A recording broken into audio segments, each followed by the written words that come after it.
In the words of James Harden, what's loyalty got to do with it?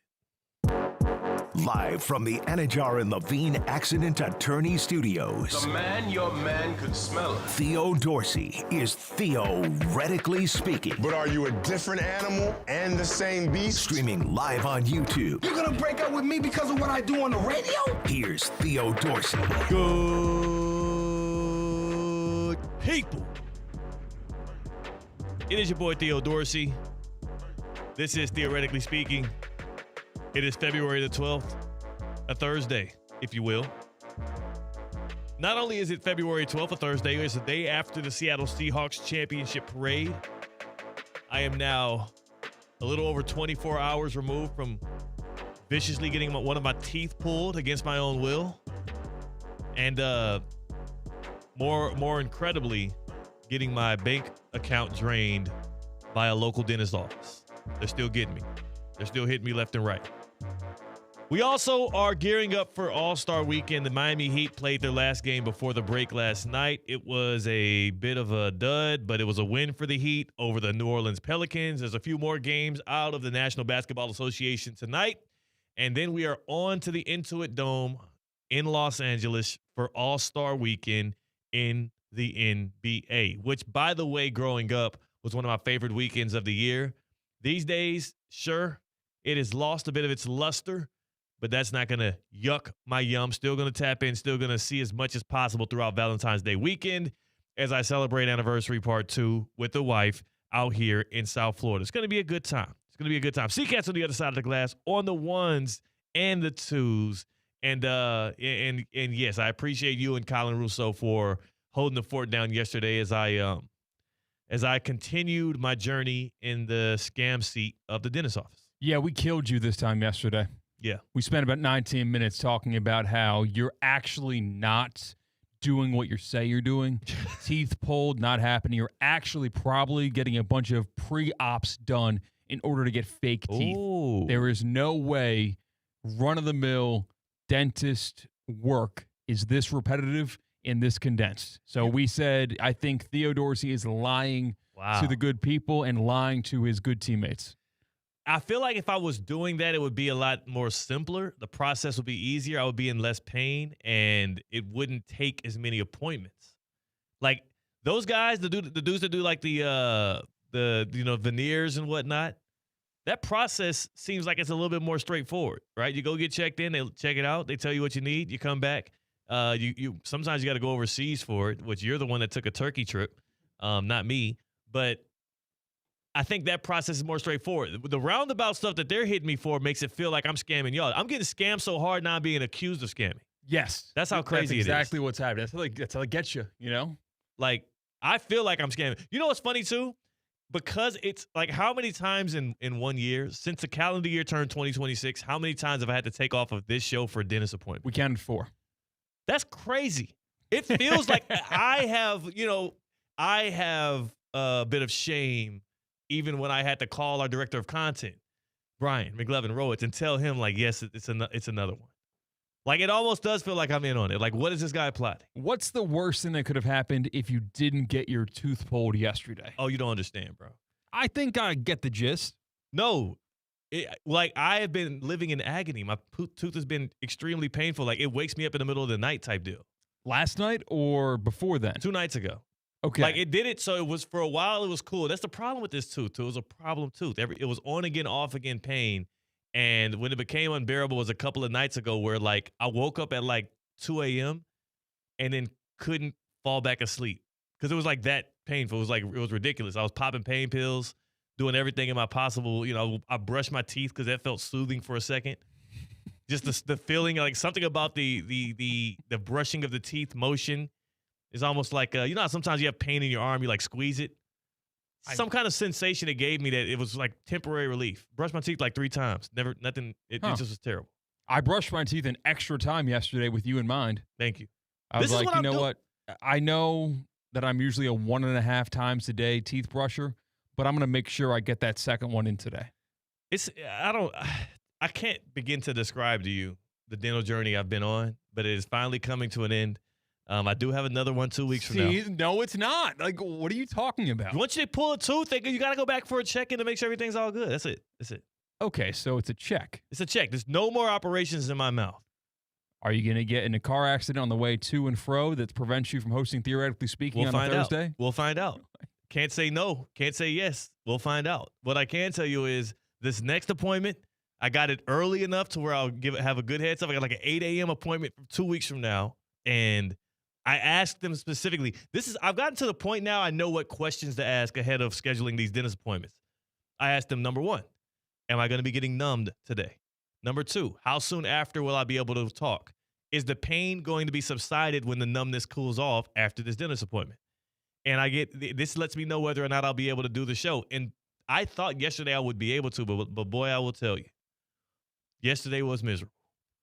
I thought pulling a tooth, I'm like, all right, it's gone. It's over with. No. It still kind of feels like a little bit of pain right now. I'm on pain medicine right now as well. So if I'm a little aloof, that is why. If I'm also talking a little weird, it's you underestimate how much how much you rely on your teeth to make sounds. I see. But it's a little weird. Okay. So it's like Aaron Rodgers after that one of those primetime football games where he was loopy as all hell. Was when he was still with the Green Bay Packers. Now he might have been on some other stuff too. Where like they shot something into his leg to make sure he could finish that game. That's Theo. Theo's playing through with some cortisone in his face. And the biggest thing is just weird. So I'm gonna battle through this. It's extremely weird, and trust me, I would much rather be doing shows than going to dentist appointments and then sitting on my couch all day with an ice pack on my face. Yeah, what did you do to fill the time? You know, we talk about sick days and people have their routines maybe when they're on the mend with like a stomach bug or whatever, but I've never had a bad mouth day, you know? Yeah. Like I've never really had one of those issues before. It was extremely painful right afterwards. So for most of it, it was like changing out gauzes so I would stop the bleeding. Holding an ice pack to my jaw because it was really hurt. It was hurting a lot, and then watching TV on the couch. Okay. I actually it gave me an opportunity. Actually, I stepped outside to take a little walk around like 5 p.m. just to kind of get the legs moving, get the blood flowing. That's a man who is at the end of all like just.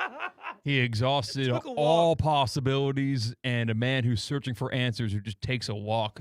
Imagine, right? Not with my wife, just me. No wife, no dog. Yeah, just me walking.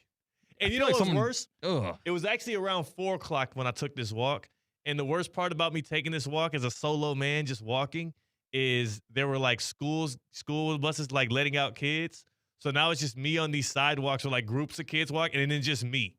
And I would like slow down and let the kids get If I ever come into work and like tell you I went on a walk today, just I don't know, call my parents or something, like check in on me. It was hard. You're sitting there with the unbearable pain just on the couch. It's hard not to focus on the pain. So the walk alleviated that because I'm moving around. I'm looking at trees. I'm hearing birds.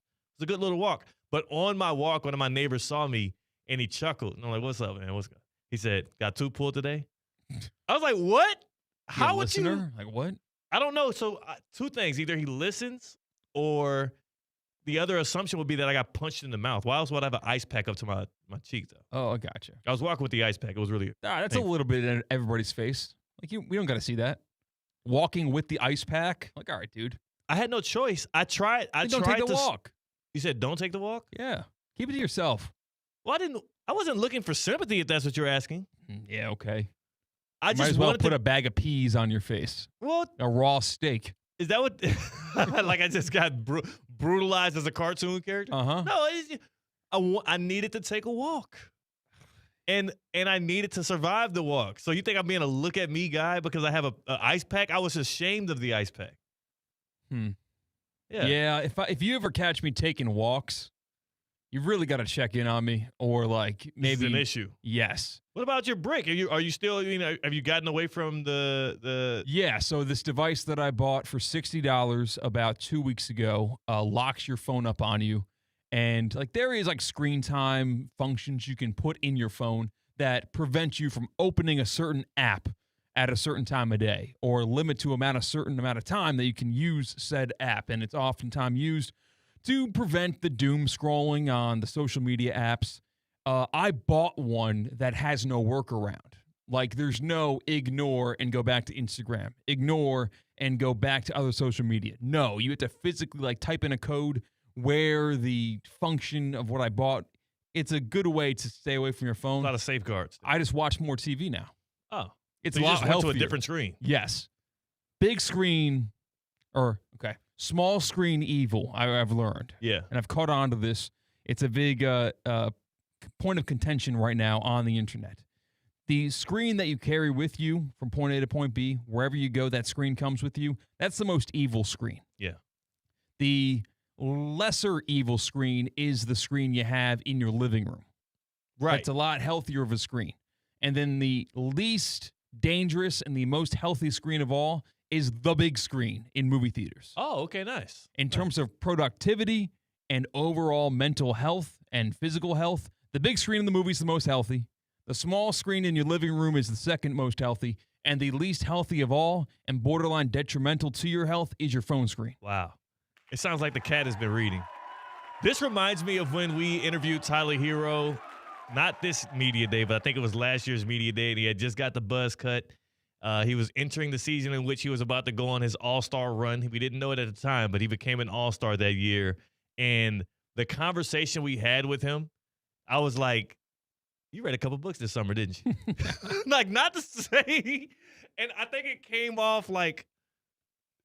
off not condescending, but like a little belittling of what he was saying. But I can just tell this guy's talking different. He's bringing up bullet points that he picked up from somewhere. And that's what that sounds like you just did. Did you read something, or was that a video you watched, or was that part of the bricked up campaign? That was a viral tweet I probably saw. Like, no, that's not.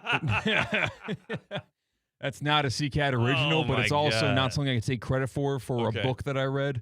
No, that is robbed from online that I wanted to echo to a greater audience. Okay. Speaking of Tyler Hero making the All-Star game, did you see that my guy, who I celebrated when the Heat made the acquisition of, is going to be in Los Angeles? Norman Powell, right? Hell yeah. So he's going to be in Los Angeles? Yes. Or All-Star Weekend. I thought All-Star Weekend was in San Francisco. No, that was the Super Bowl. Bay Area? You sure? Yeah, that's the Super Bowl. I definitely maybe I have the wrong logo. Like I put the logo of NBA All-Star Weekend in our thumbnail for today's YouTube stream. And I could have sworn it says that's an old logo. Yeah, does that say 2023? Oh my gosh. God. All right. You idiot. That's tough. Nah, man, it's all good. It's all good. I mean, who the hell cares? Oh, it's 2025. All right. So it's like You're 1 year off. Yeah. Well, it'll be whatever. It'll be at the Intuit Dome near Los Angeles. It is the Clipper State. This is your favorite arena. That's true. They do have the wall there that I really appreciate everything that Steve Ballmer's doing. Yes. Everything. I co-sign each and everything that Steve Ballmer has done and ever done. It's a bad time to be doing that. And trying to make a college basketball atmosphere in the NBA is something very admirable, if you ask me. You know what? I co-signed the alleged cap circumvention that Steve Ballmer is being investigated for currently. I co-signed that. So you think NBA players are not getting paid enough? It's not that. I think that if you are the 13th most wealthy man in the world, if you are a multi-billionaire and you own a basketball team, and the difference between you landing a superstar you're going to pay him the max contract, $60 million a year, whatever. The difference between landing him or letting him go somewhere else is, I can find an extra $40 million for you per year through this little shell company, through a little fake endorsement deal. So you think he's just being creative, not fraudulent? All right, put it to you like this. If you're a Clippers fan today, are you happy that Steve Ballmer circumvented the rules to get you Kawhi Leonard? Allegedly, if it's true. Yes. Yes. That is a good owner, Steve. This is the thing you cannot – I will never criticize an owner. Like, think about, Robert Kraft permitted a lot of cheating with those New England Patriots. That's a good owner. It's a good owner. Stephen Ross tried to cheat and got caught. Maybe he didn't get caught on some things, and that's all alleged, but one of them was penalized via the loss of a first-round pick, so that counts. He's a good owner. Is Jim Harbaugh a good head coach? Yeah. For being cheating? at the top of the program that was cheating in terms of stealing signs? I think it's different. So here's what I'll say when it comes to coaches. Coaches and players, you can scrutinize cheating a little bit more.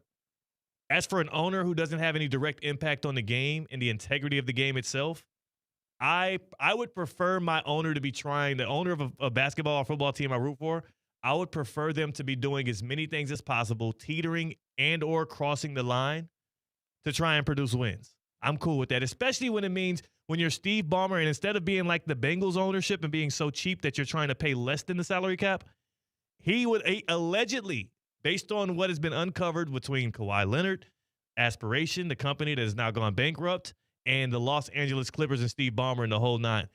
Allegedly, what they're saying Steve Ballmer did was, Kawhi, you're deciding between us and the Lakers? Well, they're going to pay you $60 million. We could pay you $100 million. How? Well, let me introduce you to my friend who's the owner of Aspiration. He can get you this endorsement deal and you don't have to do anything. This is all allegedly again. And this is what the whole Pablo Torre finds out thing has been going through. There's a lawsuit out there where he's been involved as well. Like, this is a whole massive thing. And there's going to be a lot of questions and answers about it this weekend at the Intuit Dome around the Los Angeles Clippers hosting All-Star Weekend in the same year in which their team is being investigated for potential salary cap circumvention. But is that not a good owner? It's a great owner to me. Yeah, I do like my owner to be pulling out all the stops in order to try to win. And I think it's admirable in a twisted sense for him to accept and take all the arrows and be the face of the blame, you know? Like, that's okay as long as the team doesn't get taken away from him and all that money goes away in one snap of the fingers. Then I'll tell you right now, they're not taking that team away from that man. Again, because whoever it goes to will not be nearly as invested in that team. And this is all me assuming. Because if the Clippers don't have an invested owner, the Clippers might just be out of L.A. Like, you kind of you have a lot of ground to make up in Los Angeles to be relevant as a basketball team when you are sharing the city with the Lakers. I feel like that team and franchise and the league needs Ballmer in L.A. The money is where the motion resides. Steve Ballmer is one of the richest men he's actually, I think he's the richest owner in sports, but he's like, I think top 15 richest men alive. And it is mutually beneficial for Steve Ballmer to own a Clippers franchise within the NBA as it is to the NBA to have Steve Ballmer tied in. Like, with a guy with that much motion and wealth comes a lot of benefits, I'm sure, to the National Basketball Association as well. They are looking for excuses to not sever ties with Steve Ballmer, which is directly opposed to the way in which they were treating the relationship with the previous owner of the Clippers, who they were looking for. They couldn't wait till that text message came out. You know what I'm saying? Like, yeah. You know, like they already didn't like him, and he was cheap, and he was running the organization poorly, and he had a whole housing thing in crisis. He had a lot of allegations on him. They were like, perfect. Something more concrete. You're done. Right. They're gonna be bending themselves into a pretzel to keep Steve Ballmer the owner of the Clippers. And so, like you mentioned, NBA All-Star Weekend, which is obviously in the year 2026. It's in Los Angeles. Did you fix the thumbnail? I fixed the thumbnail. Okay. The new logo's up there now. It looks like the Clippers logo. Exactly. The NBA All-Star Weekend is in Los Angeles. It is this weekend coming up, and every piece of news that I've gotten about the NBA All-Star Weekend is so-and-so's not playing. Yeah. Did you just see the Giannis Antetokounmpo? Giannis is gone. Yeah. Cooper Flag? Nope. Here's the thing about NBA All-Star Weekend that people don't give enough credit for the players. Man. It's their vacation. Okay. Vacation weekend. It's a break. It's like as if like when we go on vacation, it's like somebody was like, yo, bring the Comrex with you and do a few shows though too. Like just 2 to 4, just do a couple shows and give it real energy and effort too. Give me some compassion. We want compassionate cat, not lethargic cat. They are on a break. They have played 40 some odd basketball games, a lot of back-to-backs, 4 in 1 week. They're older, some of them, the guys that become all-stars. They are burnt out with the game of basketball because they've been playing since they were 3 years old, playing travel ball their whole youth. And then they get a little bit of about a week, a little bit of a gap week where there's a lot of partying, a lot of drinking, a lot of smoking, a lot of kicking it, hookah, bottles popping, models walking. And y'all are like, hey, also on Saturday night, or Sunday night, can you give it your all? Can you leave it out there on the floor? No, you won't get any extra money, but you'll get the love of the game. We're gonna attaboy you. Good job. You've really brought it. No, they're not doing it, people. They're not. For people that are making as much money as they are, I don't think that's too much to ask, is to play in that game. And it should be expected. That's not too much to expect either from those that are making the most amount of money and have the second most to gain from the game of basketball. I think that the owners of these teams have the most to gain, and then the players that make more than generational wealth from playing the game of basketball, if they at one point in their life looked like they were going to be great, they are set and their kids are set for life. Yeah. And it's not much to expect for them to put their best foot forward. I understand you, and I understand the fan that wants it to happen. I'm not belittling your feelings or your yearn for them to put on a good product for you. What I'm saying is, what is the incentive to them? You're saying they have the second most to gain? These guys are already on an international platform day in and day out. If they want to connect with their fans, they can do so by doing endorsement events. They can do so via social media. They need this way less than players needed in the 80s and the 90s and early 2000s. Why does everything have to be transactional, though? What are you living in? What world are you living in, C-Katt? I don't know. This is a transactional world. This is a capitalistic society. I'm like, this is nothing new. You're wanting to hold them to a different standard than everybody else? I like to think that if I was making $50 million a year, every once in a while, maybe once a year, one night a year, 2 nights a year, I could do something out of the kindness of my heart. They do a lot out of the kindness of their heart. A lot of them have community organizations. A lot of them do a lot of philanthropy. A lot of them do meet and greets. They do free basketball clinics. There's a lot that they do out of the generosity of their heart. In fact, people are in their inboxes likely, especially for the all-star level players, the LeBron Jameses, the Steph Currys, the James Hardens, the Kevin Durants of the world. Their inboxes and their PR people's inboxes are flooded with requests of everybody walking over to them like this, hand out, palm showing. Every time any of these dudes see anybody, their palm is out.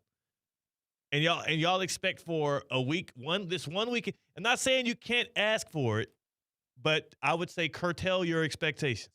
I mean, like, if we're going to really get inside the biz, the broadcasters of these games, if they're involved in any which way, that's a break from the NBA grind of multiple games a night, too. Yeah, but they're not as privileged. So, like, I should just be, okay, who's going to be on the call? Is it Ernie? I don't know. If he's like, who's that, 14, he chucks up a 3. I don't know. It's my break anyway. Is it going to matter? I think it would be very glaring, a lack of effort. And when you are a company that's advertising with this event, if you are a person that spends your time on watching this event, I think you are owed a certain level of, I don't know, care by the people that are putting on the event. You are owed nothing in this life, C-Katt, and NBA fans, and me, Theo. You are owed nothing. What do you hold yourself on this pedestal? LeBron James owes you?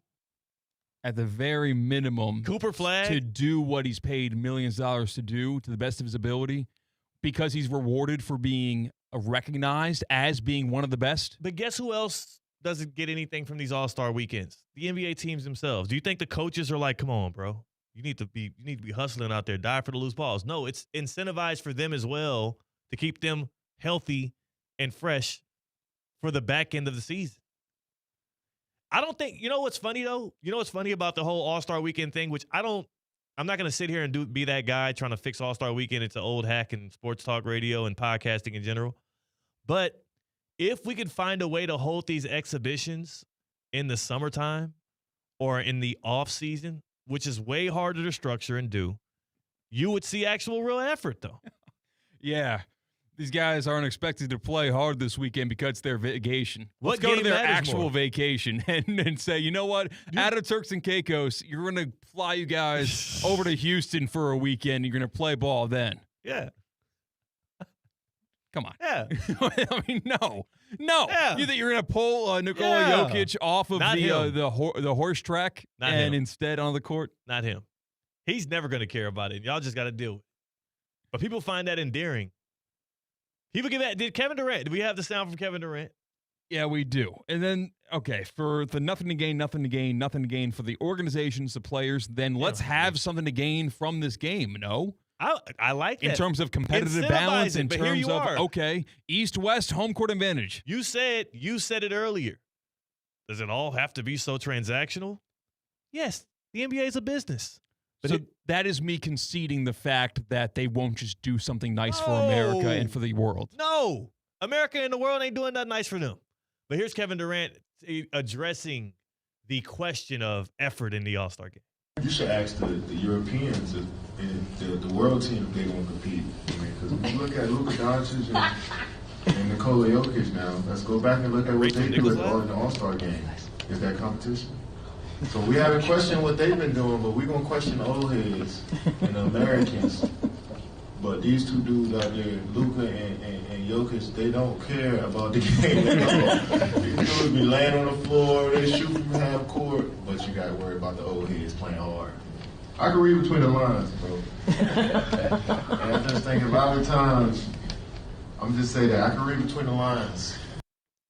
You just don't. Your legacy does not get emboldened by All-Star game wins. Yeah, you know, like you they care about the playoffs. They don't. These are dudes that ain't even really giving that much of effort in the regular season. I think that's the biggest difference. Is there's a lack of effort generally in the regular season as well, and people want them to turn it up and play playoff basketball on their vacation. This is not going to happen. Not even playoff basketball. It's not what we're asking. What do you want? I want a game. I want the best in the game of basketball. To be playing their best. To be playing just their normal self. Like, I'm not. I would, to be honest with you, C-Katt, I do too. I'm not. The issue is I stand with you in what we want, but I am realistic about what we're going to get. These guys make $50, $60 million a year plus the endorsement deals, and they are not incentivized to go out there and potentially hurt themselves in the middle of Los Angeles in the middle of their vacation. They want to have a good time. It's just the truth. You are now under Stockholm Syndrome. The NBA Possibly. has trained you for the past decade that this weekend is a joke, and you just got to deal with it, Theo. And now you are simply dealing with it as far as to rationalize why they make sense, and America, who wants to tune in for competitive basketball, doesn't make any sense. I still So here's the thing, though. The difference between you and I, then, is I may have Stockholm Syndrome, and I might be succumbing to what effort they're giving me on a year-to-year basis in the All-Star Weekend. Are you going to accept that you're being wronged? No. I doesn't care. I'm only being wronged if I think of it that way. I'm going to just enjoy it for what it is, and it's an exhibition that does not matter. I cannot remember wins and losses in the All-Star game. We play it up to mean so much more in our own heads for our own selfish entertainment reasons than what it actually does, because there are very few moments from All-Star games in my lifetime that are just that incredible that I'm like, oh, my God, thank God, insert player here, left it all out there on that All-Star weekend. No, it's forgettable. I care about just like them, I care about what happens in the playoffs and on the final stage and on Christmas Day, too. Those are the 3 big days for the NBA. Martin Luther King Day, they got that as well. All-Star weekend is fun. They have this all to themselves, and they squander the opportunity. It's fun. You can make it important if you want to make it important, but it takes the players to actually treat it as if it is.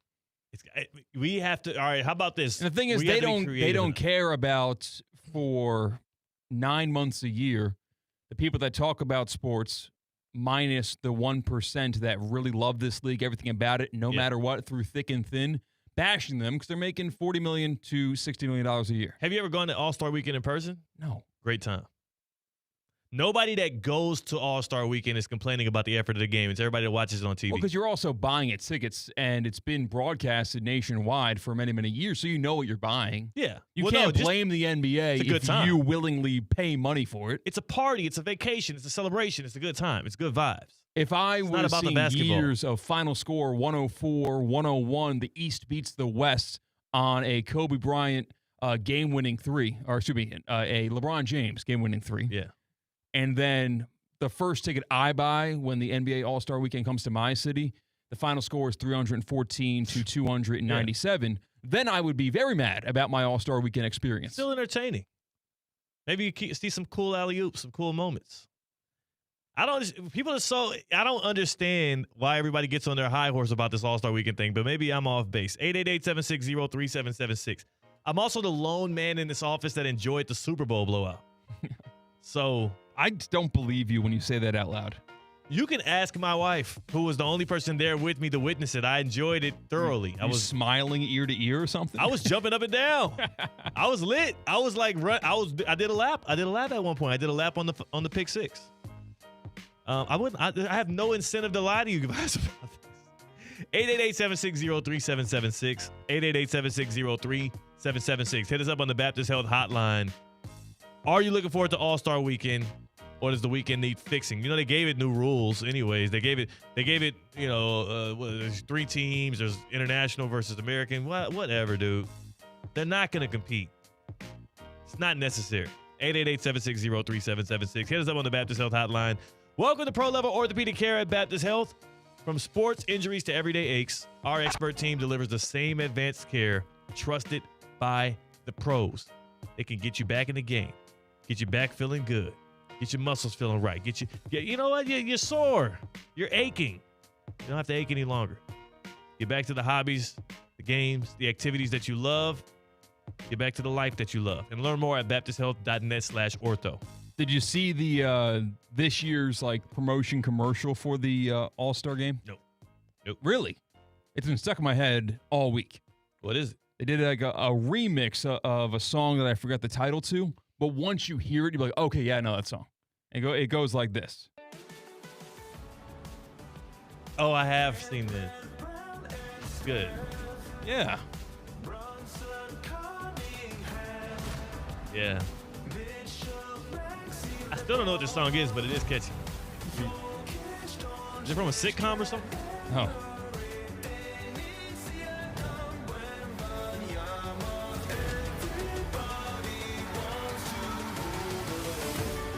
Oh, Everybody Wants to Rule the World, I think, is the song. It's a good song. That was really good advertising right there. Yeah, I thought so. I thought that was a good bounce back. You know, people reminisce about the NBA Christmas commercial. That was the best. Right. That sticks in everybody's head. Has never been forgotten. It's never been topped either. They tried to redo it one year recently. But it was all like CGI, right? I think so. The original was too. But it was. I don't think those guys were in there. It's funny. You know what's funny? The phrase, that's just CGI, has now been replaced with that's just AI. That's true. Like you would discredit something that was really cool that happened in TV or movies by just CGI. It's all fake and whatever you're talking about. And now, like you watch all those Super Bowl commercials, if it wasn't a commercial about an AI company, it was a commercial that was made using AI. Yeah. Like the children, it was weird and like bait. Oh, the AI stuff is taken in a bad way. And it's not a good phrase. What do you mean? AI is taking over. You sound just as resigned to that fact as you are the futility of the NBA All-Star game. I never said it was good.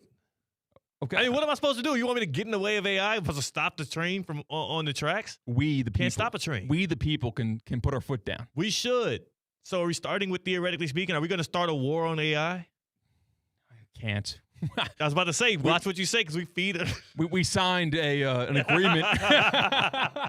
We literally signed a document pledging our allegiance to AI. Every single morning, people don't know this. Every single morning when you clock in for a shift at ESPN West Palm, they lower an AI flag and you pledge your allegiance to the article. Pledge allegiance to the automated intelligence. It's unfortunate that the robots told you to promote the NBA All-Star game today. Right. I was okay with my assignment that AI told me to be anti-NBA All-Star game. I'm sorry that you had to be saddled with that opinion. That's why we got you loving the Super Bowl. Right. It's like, it was AI spit out randomized takes for all of us here, and I was the one that drew the short stick. I'm like, oh, damn it. I have to defend that game. Uh-huh. Yeah. They got you. Goodness gracious. Okay, on the other side, I will defend what James Harden said. Even worse.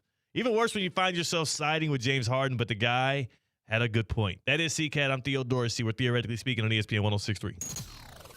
The 2 p.m. hour is presented by the Cognizant Classic in the Palm Beaches. Teeing off February 25th at PGA National. Get your tickets today at thecognizantclassic.com. Good Karma Brands is proud to be an equal opportunity employer, providing equal employment, development, and advancement opportunities to all teammates and applicants.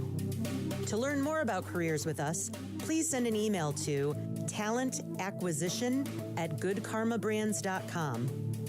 That's talentacquisition@goodkarmabrands.com. Hi, it's Evan Cohen from Unsportsmanlike. There's nothing better than this time of year when college basketball takes over your radio. It's a Saturday afternoon hoops takeover. Kansas and Iowa, big-time college b-ball with March Energy early. Tip-off at 12:30 on ESPN 106.3. Love is in the air this Valentine's Day, and this gift lasts longer than roses. A free water test from Culligan. Culligan's advanced filtration and softening systems reduce harsh chemicals, giving you cleaner, safer, better tasting water. Come on now. Give your home some love. Schedule your free water test at Culligan.com. Serving all of South Florida. Culligan Water. Water you love. Hey, Culligan man. In 1977, Ford F-Series became the best-selling trucks in America. 33 million trucks later, we've kept that title every year since. And that's a formula we plan on repeating. Ford F-Series, built Ford tough. The best-selling trucks in America for 49 years and counting. Based on 1977 to 2025 calendar year industry reported total sales. Today's tax tip is brought to you by Anshin Accountants and Advisors with Robert Gilman, partner and leader of Anshin's Real Estate Group. Under the One Big Beautiful Bill Act, 100% bonus depreciation has been permanently reinstated. Real estate businesses are now able to immediately expense the full cost of qualifying property. Even projects with millions in improvements can benefit from first-year expensing without any spending cap. At Anshin, a partner-owned firm since 1923, we strategically guide real estate businesses through these legislative changes to help them develop a long-term investment strategy and boost cash flow. If you're a real estate professional looking to enhance profitability and minimize tax liabilities, let Anshin deliver value where others can't. For more tax tips from Anshin, visit Anshin.com. That's ANCHIN.com. Anshin Accountants and Advisors, helping you recalculate what's possible. At Fisher Investments, we may seem like other money managers, but we're different. What makes you so different than the rest of us? We ensure clients receive unparalleled service at every step of the relationship. Tell me more. Our investment counselors focus on service over sales, prioritizing clients' needs. How do you make money? We don't sell any commission-based products. We have a simple management fee based on the value of our client's portfolio. So we do better when our clients do better. What about client portfolios? We get to know each client, their finances, family, health, lifestyle, and more, and then we tailor a portfolio based on their specific goals and needs. Your clients really come first then, huh?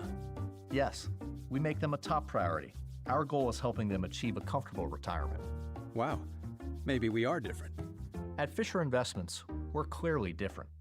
Learn more at FisherInvestments.com. Investing in securities involves the risk of loss.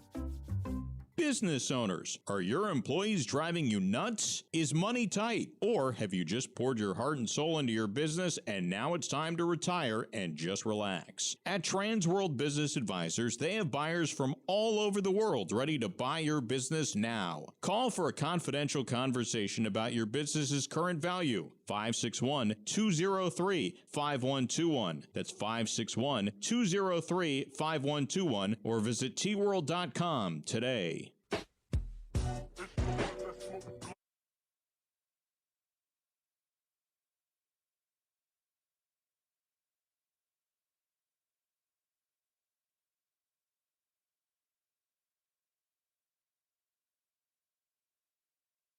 Live from the Anajar and Levine Accident Attorney Studios, Theo Dorsey is theoretically speaking.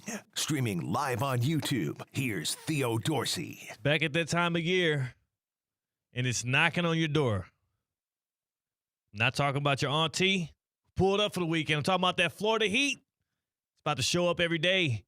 So make sure your home does as well. To fight to combat that Florida heat, we're talking about 0% interest financing for 60 months to qualified customers. EDSIsYes.com. EDSIsYes.com. Those are the good people I roll with. I'm a Gold Plan member. EDS Air Conditioning and Plumbing takes care of me. They've been servicing Palm Beach County now for 20 years. It is their 20-year anniversary. We just saw the Heat, the Heat that play basketball. We saw them have their 20-year anniversary of the 06 championship team. No gala of that magnitude for EDS Air Conditioning and Plumbing, but also championship run since they got things kicking in 2006. Going cheap on repairs might look good on the scoreboard at first, but you know what? It's going to cost you big time down the line. EDS stands for Everyday Savings. It's the kind built on quality work, trusted technicians, and real long-term value. Palm Beach County relies on EDS to stay cool, comfortable, and ready for whatever the season brings them. Build your home's winning record with a team that delivers. EDS is yes. Visit edsisyes.com. C-Katt, we're going to get to the James Harden stuff, but first I have to address the news with Trinidad Chambliss, the former quarterback of Ole Miss who lost to Miami in the Fiesta Bowl and looks like an electric future NFL quarterback, but seems like he don't want to play professional football, man. Seems like he would rather do anything than to step on the professional football field. So today was his 18th hearing against the NCAA trying to fight for more eligibility? Yeah, pretty much. What is in that eligibility in Ole Miss? Is it crack? Buddy is desperate. Yeah, he's also like bringing out 2022 season evidence about his Ferris State coach, Tony Annese, pulling him into his office and telling him that he'd be medical redshirted prior to the start of that season. Like he is going to hardcore litigation to not get a job. Apparently. Like this. Apparently. So his first year he redshirts. His second year he sits out for most of the year. And apparently he's saying he had a severe case of tonsillitis. Right. This is like people that want to stay on disability. He's got the neck roll. Exactly. They're showing up to the law office and being like, I need those checks, man. What am I going to do? What is it about the NFL that scares this young man? Like, I don't know. I don't know him. Never spoke to him. I was actually in the tunnel when he walked off the field. I got good video of him being consoled by Eli Manning after Ole Miss fell to Miami. Remember, he threw a perfectly placed Hail Mary ball that could have gotten caught to beat Miami in that Fiesta Bowl. It's going to be one of those forgotten plays, and it's going to be a forgotten drive. But Trinidad Chambliss did excellent on that last drive to almost upset Miami at the end there. And he was devastated. Lacey walked off that field. Kyron Lacey, the running back, absolutely devastated. He missed a good chunk of that game, and he was hurt that he couldn't help his team more. Chambliss walked off that field as elusive as he was and hard to sack and bring down, as accurate as he was. Now, I will say he threw a lot of interception-worthy passes that Miami didn't, complete. But he didn't throw any interceptions.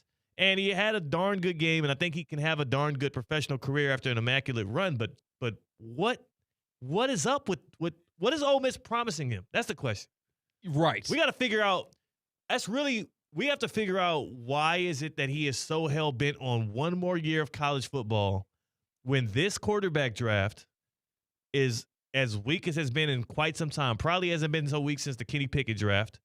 And next year is going to have Arch Manning, Brendan Sorsby, Sam Levitt, Darian Mensah, Lenora Sellers. That's 5 guys I just named off the top of the head who people assume will be first-round grade quarterbacks. And he wants to be a part of that class. That tells me 2 things. Either, number one, Ole Miss is promising him the moon and the stars right now. Like, it must be they might let him set up shop in a sorority house or something. Like, what is – trying to figure out what it is that's keeping him in Oxford, Mississippi. Or the other thing, it just dawned on me during the break there, C-Katt. What's that? I know the Raiders have the number 1 pick, and they will be selecting Fernando Mendoza out of Indiana. The number 2 pick. The number 2 pick. We're the freaking New York Jets, so we're built for this. That's it. Okay. We've already had one quarterback seemingly he quite literally is draft dodging. Yes. It's what we see from the Oregon quarterback. Like, one of the 2 things is possible. Is very true.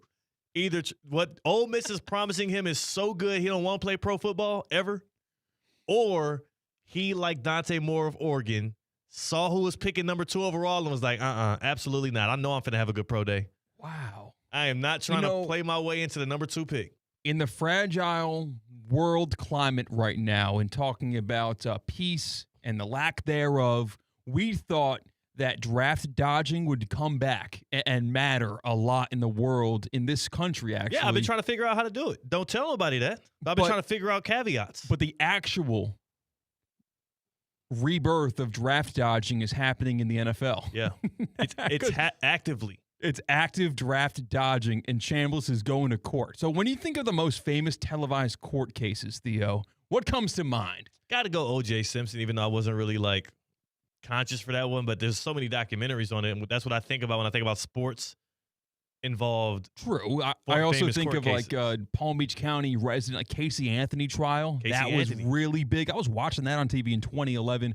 As a 13-year-old. The George Zimmerman trial was one of the big ones for me, fresh out of college. That was a rude awakening for America. Apparently, the Jeffrey Dahmer trial was massively televised and viewed in the early 90s. And now apparently we can add to that list the Trinidad Chambliss trial, because in Mississippi, it's being televised and reported on as if there is someone saying if the glove does not fit, you must acquit. That's what's happening right now in that state. I wish, I really want to know, for the people that have been covering this thing from start to finish, the evidence that Trinidad Chambliss and his representation are trying to provide to show that he had tonsillitis. That is their big sticking point right now. No. I did not sit in 2022 at Ferris State because there was another quarterback that was better. I had a little tonsillitis. And you also have, Trinidad Chambliss's attorney asking questions about the Miami Ole Miss Fiesta Bowl. Played in the Fiesta Bowl, right? Yes, sir. What do you think about the last bowl? It's a heartbreaking topic for me. I feel like it was pass interference, but it's tough for a referee to call that. So I don't know if you could hear, but his attorney thought, what did you think about the last play of the Fiesta Bowl? And he goes, I think it was pass interference. This is happening in court. Trinidad Chambliss, that was Chambliss answering that? What the hell? Now, even as a Miami fan. Get his law degree taken away, that attorney, by the way. Jeez Louise. Was he small talking him? Is he building rapport? It sounds like he's building rapport on with the him stand. Yeah. Maybe he's trying to establish a baseline of truth telling. He answered that pretty honestly. Now watch how he answers this next question. Did you have tonsillitis in 2022? Oh my gosh. I'm happy he didn't get accepted. This is ridiculous. We got to fight back. His ass got to work. His ass got to work. Exactly. His ass got to work. Some of the best Penn State basketball players I know, they are working at the Chevy dealership in town. That's okay. Perfectly fine. Start a podcast. We can do a home at home. I'll do your podcast. You come do my podcast. He's got to work. He's got to go to work. Now, if he wants to be a faculty member at Ole Miss, he can be a coach if he wants to. If he doesn't want to go to the NFL, he can be a coach at Ole Miss. He can join the staff of, what's my guy's name that filled in? Pete Golding. Pete Golding. Yeah, Pete Golding. He can join his staff. But he's got to go to work. Trinidad Chambliss, also what I will say, too, is I'm excited about him as a potential pro prospect. Maybe you shouldn't. But that's what I'm saying. Yeah, everything he's telling you shouldn't. He's like, I'm not ready for this. I'm not built for It's like he watched the Super Bowl. He was like, oh no, And I think that every NFL team is saying that what I just said, but not laughing. And be like, okay, he doesn't want to. We're not going to draft him. Why would you draft him at this point? He doesn't want to be drafted. He does not want to play professional football. He is looking for, and again, that's why I have to ask the two questions. Is he circumventing the draft because of the Jets, or is he trying to stay at Ole Miss because of what they're promising him? Because what I will give him credit for was he never really truly got to live out the full life of starting quarterback, face of the program. That's true. The hype preseason, he never got that. He never got preseason hype. But maybe he was looking at some of the things other people got and he was like, man, that'd be really fun to go to SEC media days and have everybody lined up to talk to me, Trinidad. We'll do it to you for the pros too. We'll do it to you. Draft day's fun. Draft day's fun. He's 6'1". He's not he's a super short guy. He's not tall, but he's not super short. He has a good pro prospect. You know what? He's fast as hell. It wouldn't be right for him to be allowed back and play college ball. It would be more entertaining than whoever would be there instead of him. Yeah. Just having another good quarterback and another reason to care about another team in college football, that would undoubtedly make viewing college football better. Yeah, You 'cause it's a known automatically commodity. exactly. But that's just not right. Eventually, the Bucks got to stop somewhere, and we can put some, laws in place, which they are apparently working. I am so glad they're upholding their laws right now against Trinidad Chambliss. And that's not just me wanting, for my Miami Hurricanes to have an easier route. I mean, I think they'll beat them even if Trinidad comes back. I'm in Darian Mensah, we trust in Coral Gables right now. But I just think that it's about that time for him to let somebody else play quarterback in Oxford and for him to move on and play. I'm excited for what he could look like in Gang Green because we're the freaking New York Jets, so we're built for this. Yeah, stop running from it, Trinidad. More theoretically speaking on the other side on ESPN 106.3. Live from the Anajar and Levine Accident Attorney Studios. Anajar and Levine Accident Attorneys. Call 1-800-747-FREE. This is ESPN 106.3. A resort destination beyond compare, yet conveniently close to home. The Breakers Palm Beach offers everything you desire with the service you deserve in a breathtaking oceanfront setting. Immerse yourself in unparalleled seaside glamour and enjoy all the Breakers has to offer as you create lasting memories with those who matter most. The best part, you don't have to travel far to feel worlds away. Visit thebreakers.com or call 1-800-BREAKERS today.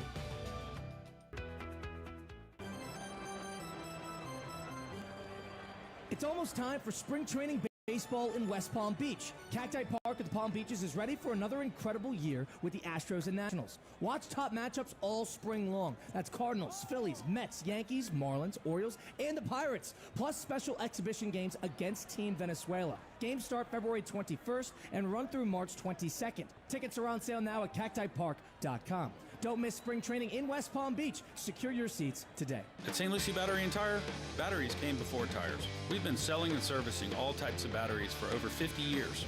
So when you need a battery for nearly anything, we have it, as well as the fast professional installation you need. We carry premium batteries for all your needs. Automotive, commercial, marine, RV, and specialty. We also offer delivery and on-site installation, serving our customers quality products for over 50 years in the home of honest, reliable service.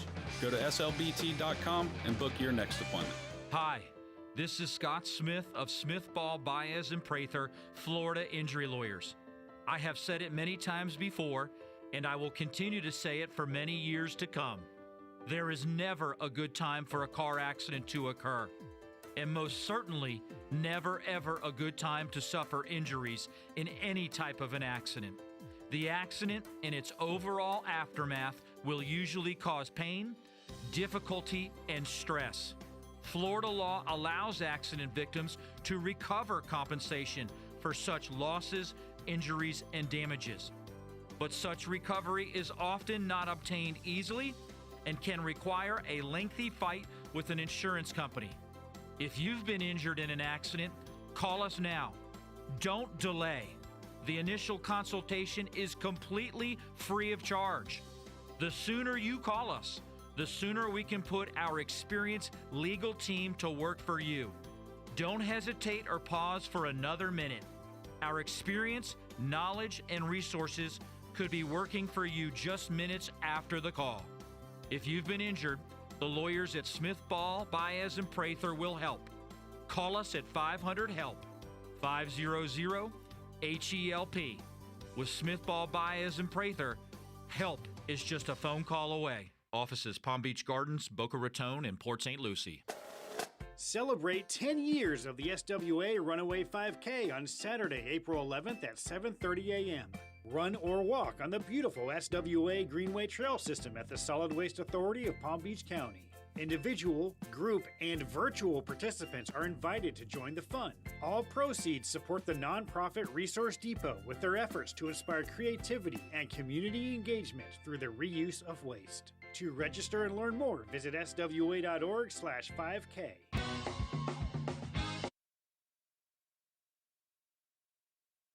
Live from the Anajar and Levine Accident Attorney Studios, Theo Dorsey is theoretically speaking. Streaming live on YouTube, here's Theo Dorsey. Man, shut up, C-Katt. It's not polite to burp in public. nobody's in this studio with me. It's just me. You see these headphones I'm wearing right now? That means I hear it all. Okay. I mic hear was not on. every gargle, My microphone. every emission of gas out of the mouth. I get it all. My microphone was off. So a burp, it just rattles me to my core. It is. That was intrusive of you to have your earphones up when my mic was off. So if my mic's not on, you cannot criticize me for what happens into the microphone. Once you're in one of these two rooms, you got to accept the fact that whatever you say is being heard from every position. I don't like it. Anyways, you asked me what I was doing as I was recovering from my pulled tooth yesterday. But one of the things I did was I sat back, and the biggest issue I've been having this season with watching my Heat games is I do it on my phone exclusively, and it's extremely hard to keep your attention on something on your phone because any text, any notification, especially if it happens during a commercial break, you scroll off of it. You go off into the messages, you respond to a message, then you scroll over to Instagram, you'll reply to a couple of comments, and then you'll go, and then it's like and I'm like, oh damn, the game, and then scroll back. Yep, and then it's on to another commercial break. you too late. Been there. So that has been the experience I've had throughout this NBA season with the Miami Heat because I'm too cheap to pay for the extended cable package. I've only bought the package on my app on my phone. Last night, the Heat had the New Orleans Pelicans on the road to enter All-Star break. I was a little bit nervous ahead of the game because I thought this could be one of those mail-in type games, especially because the Heat just dropped one to the Jazz recently. And if you don't know what Utah has going on right now, they are in the midst of another tank. They have been tanking for the past 4 years. And whenever you lose to a team ahead of the All-Star break that is tanking actively, that just made a move as well, you know you are in the deep abyss. But the Heat pulled out the win last night. Way to go. 123-111 over the Pelicans. A couple takeaways from this game. Number one, I started trying to figure out with Zion Williamson, who was one of the forgotten stars of basketball. Remember when he came onto the stage following that run with Duke? It was like, okay, all right, LeBron. Right. Well, yeah, because he had hype from high school, too. Yes. That's the thing. That was the comparable with LeBron James. Maybe in very small amount of gameplay style, just of how he would just be physically bigger when he cut to the basket. You got to get out of his way. But hype from high school and it actually paying off in college because he was good with Duke. They didn't win much, but he was good with Duke. Yeah, well, they won. They just didn't win. They didn't win the turn. They won. Kind of. He got pushed to the brink by UCF and Taco Fall in that one game. That was. I mean, it's weird. You're playing against a 7'8" dude. It's just like weird things happen. But yeah, they were good because they had the big three. It was him, Cam Reddish, and my boy that went to the Knicks, RJ Barrett. Right. But no, yes, he came in with the hype. He started to feel like he was going to deliver on the hype, and he's missed more games than he's played since he's entered the NBA, which makes sense why he's kind of a forgotten star. But he's playing now? Yeah, he's playing. Exactly, C-Katt. I assumed exactly. not. I really assumed not. Exactly. Because me, as a person that's just been watching the Heat games and not just watching the national broadcaster games in general, I, too, when I saw the lineup and saw the tip, I said, Zion's playing. Nice. I said, okay. Look at that. Uh-huh. Look who's playing basketball. Zion Williamson. Well, I'll be damned. He had 25 points last night. But when I was looking at the match, I started thinking, okay, he was heralded as such a can't-miss, generational prospect at one point. And now he's a guy that at one point we've been talking about, are they going to even be able to trade him off that contract? And I was like, how many dudes in this game specifically would I rather have on my National Basketball Association team over Zion Williamson? Between the Heat and the Pelicans? Between the Heat and the Pelicans, who, by the way, no Tyler Hero, no Norman Powell last night, too, for the Heat. So we're talking about one of those makeshift lineups. Myron Gardner was one of the starting players for Miami last night. That's a fake name. Yeah, exactly, C-Katt. That was, created on a Wii. Myron Gardner. Someone's burner account. 8 points, 10 boards. Actually had a really good game, by the way. He was really good rebounding guard. He's 6'5", and he's built like a football player. He's a perfect Miami Heat player. Myron Gardner is the next rendition of that Heat two-way G Leaguer type guy that they're going to make into a relevant name. But I started looking up and down, and I'm like, man, I think I would take Khalil Ware and Bam Adebayo, and potentially, call me crazy, but potentially even Jaime Jaquez Jr. before I got to Zion Williamson. And you watched him play last night. You saw what this 2026 Zion looks like. He's big. You're reporting on it. Like, this is back in the day of newspapers where we got to rely on the people that were there to write about what happened for me to form my opinion, not me actually watching. The issue is it's like year 6 for Zion, I want to say. It's about he's drafted in 2019, year 7. Still can't shoot the damn basketball. Still plays like a football player. Like, nothing has changed. If you remember how Zion played, that's the same thing except for a little less athletic and a little less effective because people have figured it out by now. He couldn't have Zach Randolphed his way to a all-star career. What I've realized more and more about him is I kept assuming, and I think we all did, that he was going to round into a better basketball player. But he still feels like a raw prospect that is just so big and so imposing that he's going to get buckets here and there. Even some of the points that he was making, again, he's going up against Bam Adebayo and Khalil Ware, 2 of the better rim defenders in the league. Even some of the plays he did make, they were like lucky heave shots or like a quick little bang my body into you and throw the ball up and it went in the rim. But just not impressed, man. Not impressed with the growth of his game and very disheartened by what it is that he and the Pelicans are going to have going forward. He had 25 points on 19 shots, only got to the free throw line once, took 0 3-pointers, and I think he took 19 shots. If I had to guess, at least 18 of those 19 shots came in the paint. Yeah. It's just. Anyone's just premonition on him, or that's probably the wrong word, but preconceived notion on Zion Williamson is actually correct. Nothing has changed. If you've watched a game of Zion Williamson in basketball in the past 7 years in the NBA, he's the same exact player, just has a new cast and characters around him. And I think that's a little bit disappointing when you think about the type of prospect he was. I would never call him a bust. A lot of it is injury-induced, but he definitively has not lived up to the expectations. And I never thought I would be looking at a roster for the Miami Heat and taking 3 dudes, 3 non-all-stars over Zion Williamson today, not just because of their ability, but also their projected availability. The bust isn't the right word, but what an underwhelming start to his NBA career. And I just don't see it getting any better. Yeah, especially with someone that's big. It's not like, unless he starts shooting the 3 ball, it's not like it's going to get better, right? He's only going to get least healthy. Yeah, and he's tried stretches where he would take more of him, but he can't shoot. He cannot shoot. He's never actually had a season where he's taken at least 1 3-pointer per game. Like this year, he's taking 0.01 3-pointers per game. He just doesn't do it. He's 6'6", by the way. He's 6'7". I feel like you locked me in a gym and told me my job is to play basketball. I could shoot 35% from 3. You would think. I could shoot 35% from 3. He's been playing basketball his whole life, but the issue is he's also been bigger, stronger, faster than everybody his whole life. So he's like, why would I shoot this 3 when I could just lay it up with my left?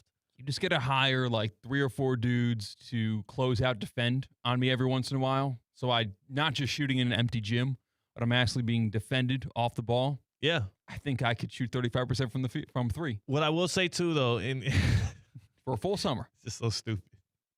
Come on, Zion. What I will say about Zion, it's the healthiest he's been in a while. 40 games played this year before the All-Star break.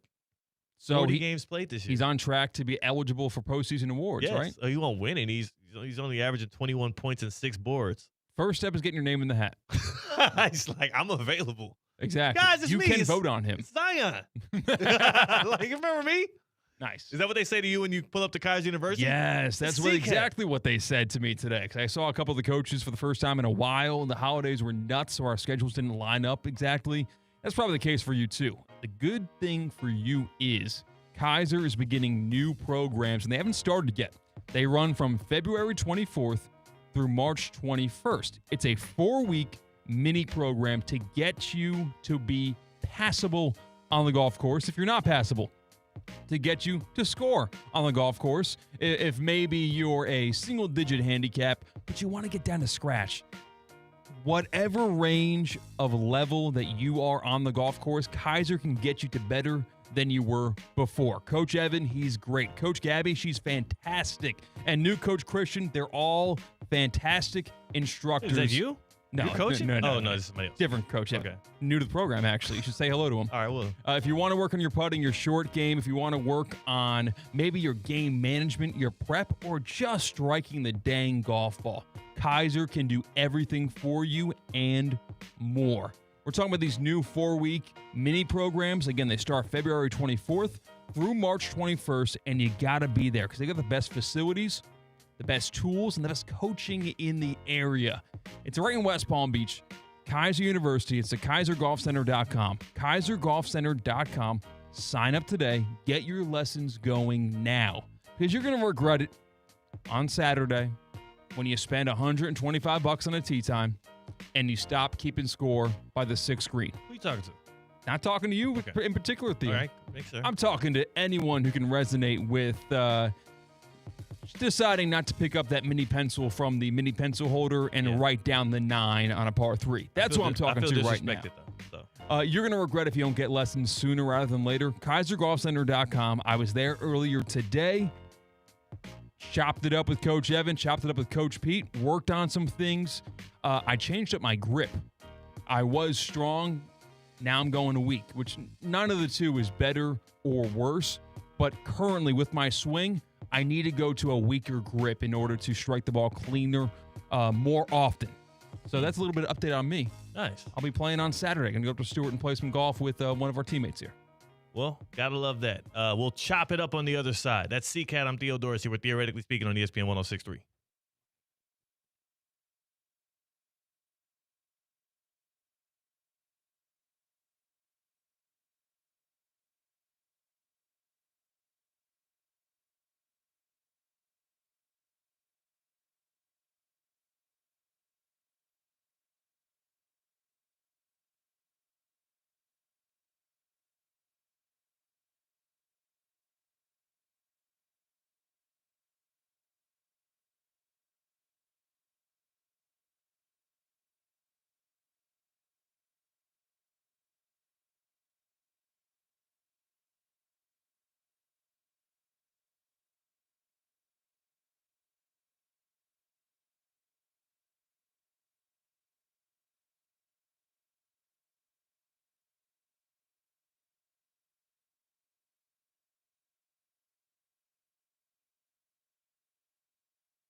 21st and run through March 22nd. Tickets are on sale now at cactipark.com. Don't miss spring training in West Palm Beach. Secure your seats today. Live from the Anajar and Levine Accident Attorney Studios. The man your man could smell it. Theo Dorsey is theoretically speaking. But are you a different animal and the same beast? Streaming live on YouTube. You're gonna break up with me because of what I do on the radio? Here's Theo Dorsey. Good people. This is Theoretically Speaking. It's your boy Theo Dorsey. C-Katt's on the other side of the glass on the ones and the twos. And it is Thursday, February the 12th. And C-Katt, I feel like there's a large contingency of the good people that listen to Theoretically Speaking who are probably curious specifically about how you and I feel about this pending NFL offseason. Yeah. They're waiting on bated breath. What are these guys' angles? What are they thinking? Who's going to be the Bears of this year? Who's going to be the ascending team that comes out of nowhere? Who made the best coaching hire like last year's version of Mike Vrabel? And don't worry, for those waiting on that, we will get around to that. You also might be on the YouTube stream at ESPN South Florida and see the name of today's show, Loyalty is Overrated. Well, that came from our good friend, James Harden. Buddy, our buddy old pal, the former Oklahoma City Thunder, then Houston Rocket, then Brooklyn Net, then Philadelphia 76er, then Los Angeles Clipper, now Cleveland Cavalier. Did I miss any stops there? Yeah, I think that summed it up. Yeah, Thunder, Rockets, Nets, Sixers. Then he went to the Clippers, and now he's with the Cleveland Cavaliers. I think that is all of the stops that James Harden went on. Our friend, James Harden, who has his jersey retired in a strip club in Houston, big shout. He made a statement since becoming a Cleveland Cavalier that I have agreed with for some time now, that not enough people talk about, and it has to do with the big L word, which I think it's used in a malicious way, the big L word, which is loyalty. Can we hear from James Harden, please? And the whole quote-unquote loyalty thing I think it's overrated. You know, I think this is a business at the end of the day, and it's a lot of money involved and a lot of decisions that has to be made. You know what I mean? So, you know, like if a player isn't producing, or if you don't see him in the future, or, you know, front office, some of them have to do like a job and want to keep their job, you know, so they got to feel like they got to do what's best for, you know, to keep their job, and they trade players. Or if a guy isn't happy and he wants to be traded to somewhere else, then it's a problem. It's just so many different dynamics that go into it. This is a business at the end of the day. It's just a business. Loyalty is overrated. I agree. I think we hold loyalty up a little too high, specifically in sports, and we specifically hold athletes to a level of how much loyalty they should have to franchise and to fan bases that I think has gone beyond the point of fair. Harden got traded, and he left the Clippers, and I think this is a very small fraction of what I mean by how loyalty gets in the way of improvement. But I think about guys like Kevin Garnett, who was loyal to the Timberwolves for much too long. I think about guys specifically think about even KD, who showed loyalty to James Harden and Kyrie Irving when he brought them to the Brooklyn Nets, believing in them and trying to reunite the band and bond with his brothers, and they let him down. You could be loyal to a fault in sports, and since players specifically have a very short amount of time in which they can strike gold, they have the prime of their careers in which they can compete for championships and get paid top dollars. I think loyalty is extremely overrated for them. Move around. And I'm talking to you, Giannis Antetokounmpo. That's where I was. That's where I was getting to. But I do think you can earn loyalty for an organization. Maybe I'm not saying this is the case with James Harden at all, because it's not.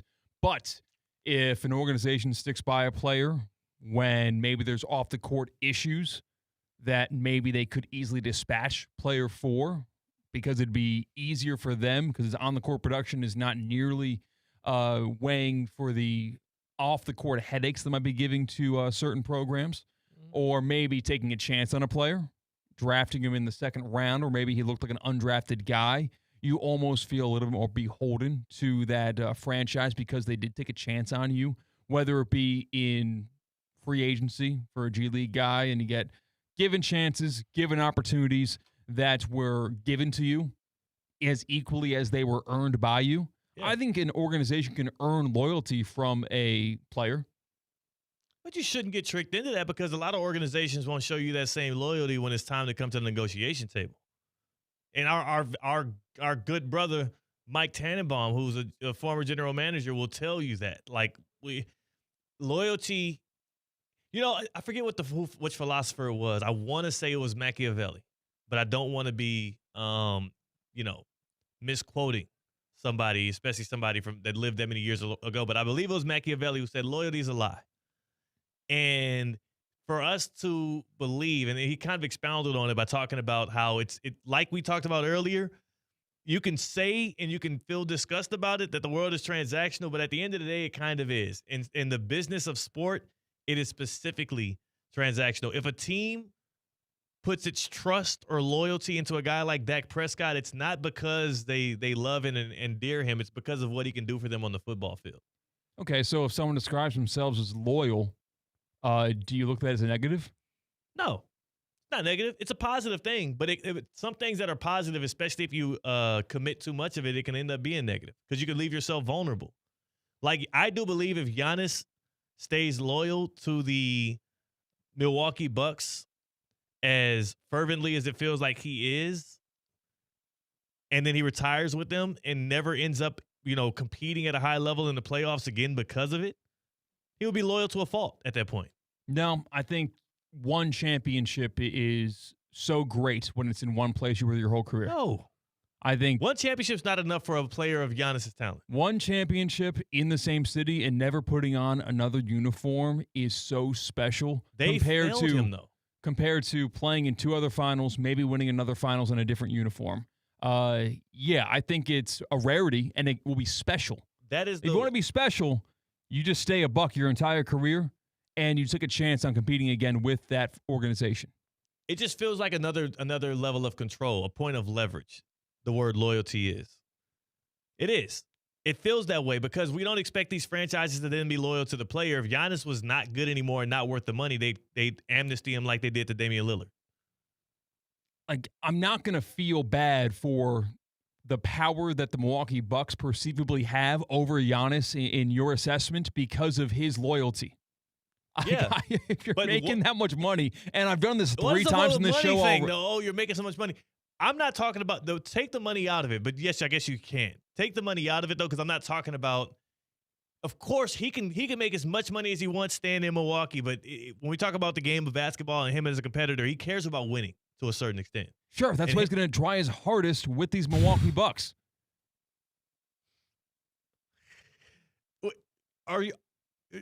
They're not winning. They're not winning in Milwaukee. Not during Giannis' prime. Right now, things you know how change long quick. It would it's almost impossible. They have no future picks nor assets to trade or cap room. They are hamstrung for quite some time. Not to speak of the fact that Giannis is hurt and he's only going to get older. Like, we could be, and again, good on them. Good on Giannis for sticking by them through all of this. Good on the Bucks for being able to control him with the word loyalty and making him feel, further entrenched. You know what it is? I think it's less of loyalty and more of comfortability. Okay. It's comfortability being cloaked in loyalty. He's comfortable in Milwaukee. He's comfortable with the standards that they hold him to out there in Milwaukee. He likes the setup he has with that franchise, and him going somewhere else to win puts a lot more pressure on him, and it also puts him into a whole new environment that he's not used to yet. Comfortability, why can't he just step out and say that? This whole loyalty thing, though, they would not be loyal to you if your play or your injuries derailed your career. So why would you be loyal to them? They would. Right now, yes, they would. No, they would not. Are you kidding me? Yes. He gave that city a championship. I think they would be loyal to Giannis if he got hurt. They wouldn't be like, wow, what a bad contract that was, huh? I am a Miami Heat fan. I watched Pat Riley and the Miami Heat choose Hassan Whiteside over Dwayne Wade, that dude with the statue outside the Kaseya Center who won the first Heat championship in 2006. And I watched them show a lack of loyalty to him. And guess what? It's probably the right call. Okay. Loyalty's a lie. But we talk about how the Miami Heat are not the example of the NBA. They're kind of an exemption from that. Yes. The Miami Heat are different than every other organization in sports.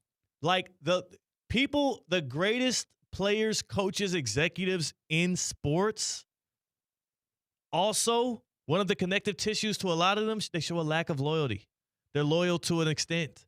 Tom Brady and those Patriots, Bill Belichick, was he loyal to any of those guys that he drafted and developed once they became no longer necessary, or once they became too expensive for them to keep? He wasn't loyal to them and gave him a loyalty contract. No. Then maybe we cut him before it was too late. Maybe we're looking at this a little bit differently. I was talking about that market and that organization and the fans that are surrounding it.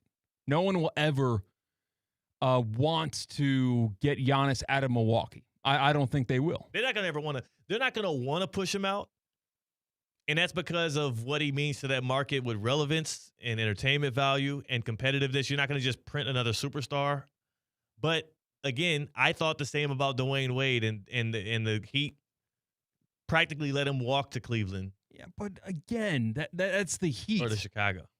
The Milwaukee Bucks are not. Why are the Heat so good? It's the that's a great organization. They operate the right way.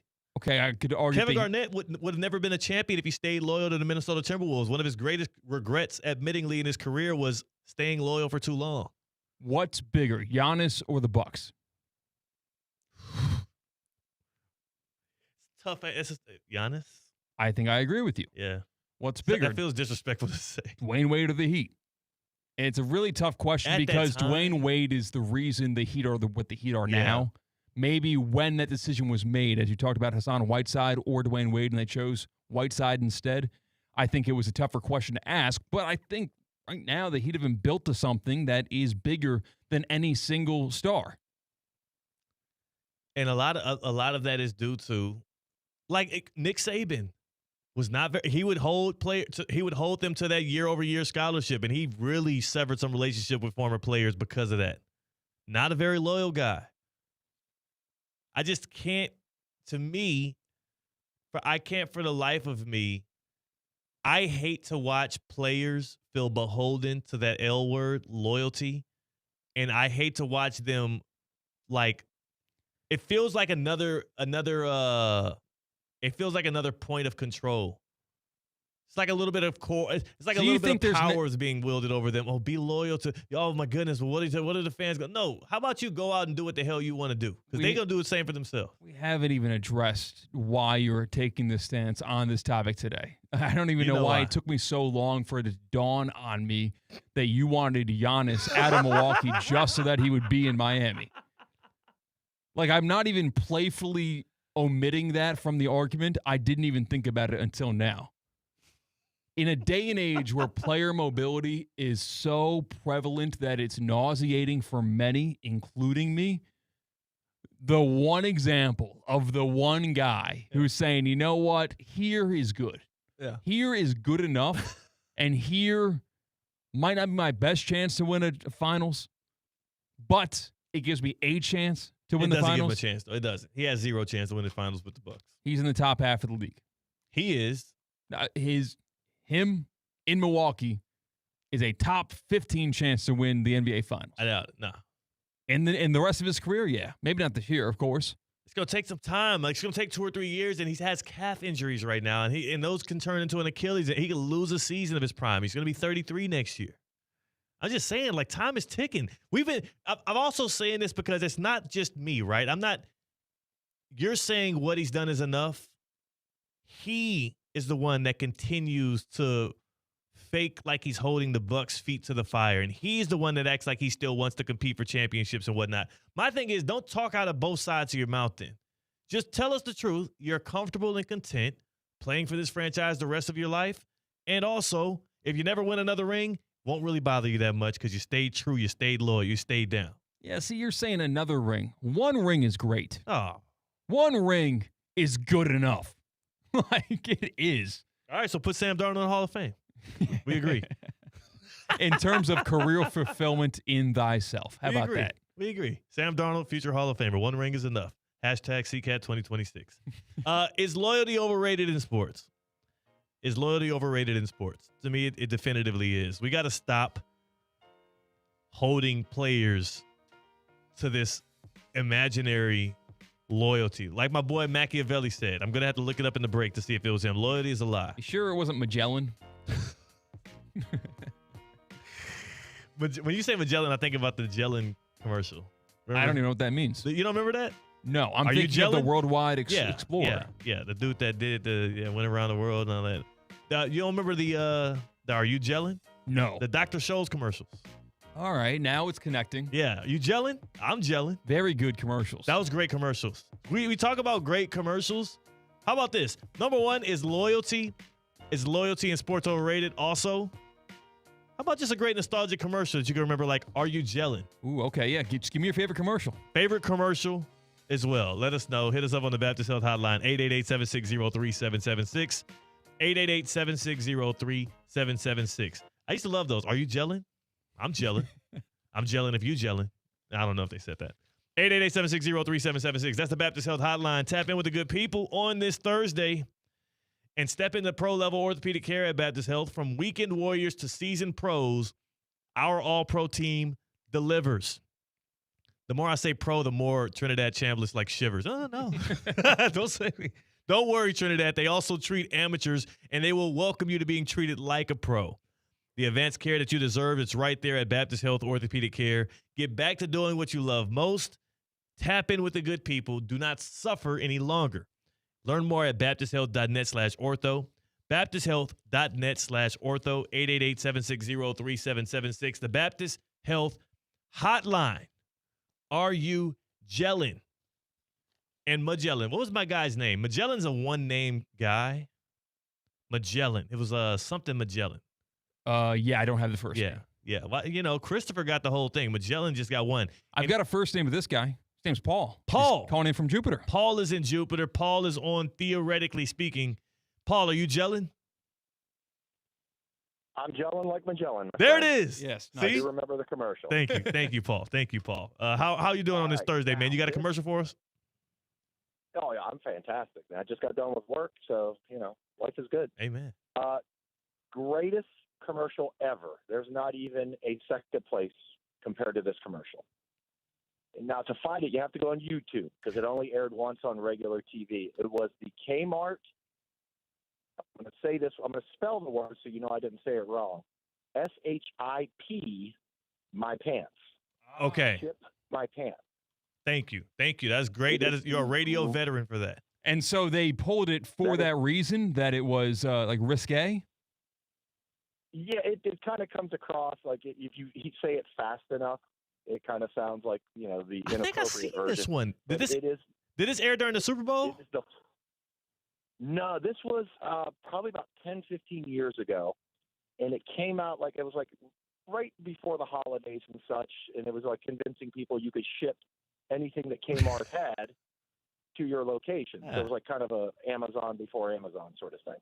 Okay, we're going to have to watch that one. Then we'll play it in the break before we put it on the air. But, Paul, good pull right there. And I do remember, as I pull up the video, I remember this scene right here of the two guys standing in the store and this guy that's kind of balding. He's got the Costanza going. So I can't wait to actually watch it and pull that up. Paul, appreciate the call, man. Good people. Yeah, I remember this commercial. Right? Yeah, I remember that one, too. Yeah. I can't believe you don't remember the Gelling commercials. The Gelling commercials it was like a series of commercials, kind of like a lot of the other brands that do these things, like the Budweiser what was the Budweiser one? It was it was like a greeting they would say to each other. I forget if it was a Farmers Insurance commercial, but it was J.K. Simmons, I think. If it was Farmers Insurance, it was that guy. And there's the guy's like, "Can I get a hot tub?" And he gets a hot tub, and it appears. That one sticks in my head. Yeah. Can I get a hot tub? Right in that cadence. It just rolls off the tongue. Does anybody know how to post videos to Facebook? You remember that one? No. I don't know what you're talking about. I think I'm old. Kevin in Palm Beach Gardens, what's up? What commercial you got for us?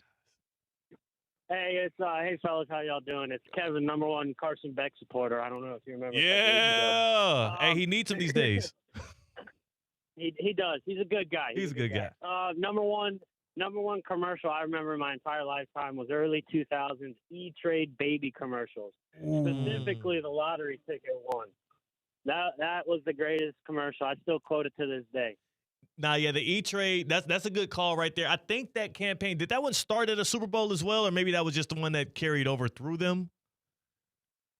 I think, I remember this one was played during, I believe, the Bears and Colts Super Bowl, where his buddy's scratching off a lottery ticket, and the baby says, you got a better chance of getting mauled by a polar bear and a regular bear the same day than winning one of those, and the guy doesn't win. It's a good one. Okay, we got to look that one up again. I do remember the E-Trade baby commercials. Good call there, Kevin, and good luck to Carson Beck in the in this coming April NFL draft. Hearing some late round buzz for the Beckster. The E-Trade babies ones were great. They had a lot of those too. I like a good commercial series. I'm shocked that we don't still have that. That's the power sweep. Like, that's an old reliable. People will still get up, and maybe it's the fact that, like, AI, right? Because, like, everyone's got talkative babies these days. They got babies doing, like, dances and strolls now. But it was special for E-Trade to have a baby that talks like a human. Pretty good. It was really good theory. They made movies off of stuff like that. We've got Joe in Jupiter, who has an opinion on dentists and the NBA All-Star Game weekend. Hopefully this is the anti-dentist take, because I am out on dentists right now. Joe in Jupiter, what's up? How are you? I'm recovering. I was listening yesterday, but I know you are. I couldn't call in yesterday, but I did hear them ragging on you, or because you've been to the dentist like 4 times in a month. And C-Katt, you haven't. And thankfully, I have not had a cavity in my whole life, and I'm 55. Wow. I floss and I brush my teeth, and I haven't been to the dentist in probably 5 years, and I need to go.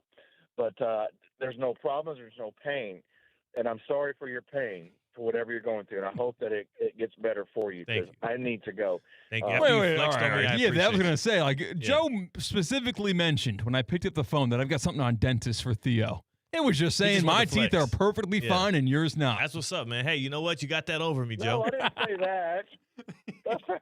Yeah.